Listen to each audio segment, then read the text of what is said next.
are you feeling? I feel great. Feel 100%. Ready to go this week. It's a new week, so guys are excited, and we're ready for the challenge.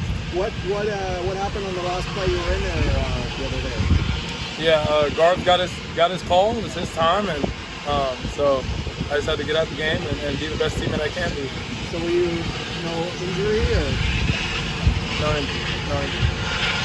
What was that like to be kind of taken out in the middle of a series or a game like that?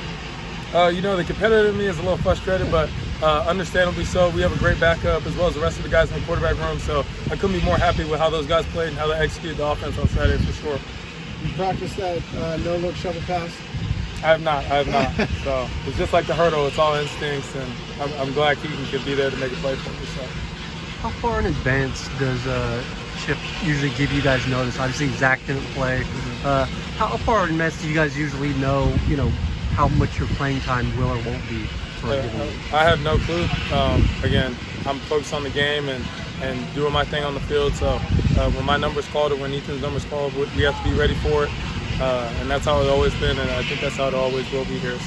So was that communicated to you pre-game? Hey, you're going to play X amount of series, and then we're going to go other guys? Or? No, not at all. My whole mindset and goal was to play the whole game. And so, it didn't work out that way, but I'm thinking I'm playing the whole game as far as the pregame and all that stuff. So. Were you talking to Ethan throughout that game, like when he was on the sideline? Oh yeah, for sure. There was one, I think it was a false start in there with Keegan false starting from Garb State, clapping his hands. I had to scream off the field from the sideline, stop clapping your hands, and so just trying to coach him up that way. But he did a really good job out there leading the boys, making sure he's getting everybody lined up with everything. So I was super proud of him that way. I saw one time there was a phone call came down. Ethan picked it up and he was on it for a second and then handed it to you. Yeah. Yeah. What was that about that they wanted? He was in the game. He had been playing, but they wanted to talk to you. Yeah. I think it was more so just to give Justin advice or whoever was going in next, and just kind of make sure that everybody's staying locked in, staying engaged with the game, as well as myself too. So I think that was more so what it was. There was a lot of guys who got in the game, 4 quarterbacks. Was it kind of? I know you wanted to be in there, but cool. The coach said 88 guys played. Nice to see some guys who worked their butts off on the practice field get some time in the game. Oh yeah, for sure.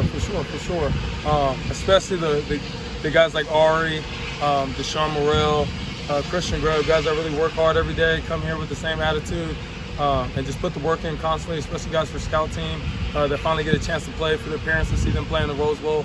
I know that was a special opportunity, and we definitely mentioned that on Sunday at our pool workout, giving guys those credit and everything, and letting them know that their hard work is paying off and all that stuff. So. What do you think about Colson Yankoff, former quarterback, with a couple of those little moves he made? Yeah, everybody's comparing him to Taysom Hill. I think he might be better than Taysom Hill. Honestly, I would take Colson over a lot of people. So he's definitely a hard worker. He can play any position on the field with how athletic he is. I'm so super happy that he's finally healthy and finally gets to show off his stuff. But yeah, man, I'm super happy for Colson for sure. Tailback option, probably, in the works? I hope so. Don't give Chip any ideas.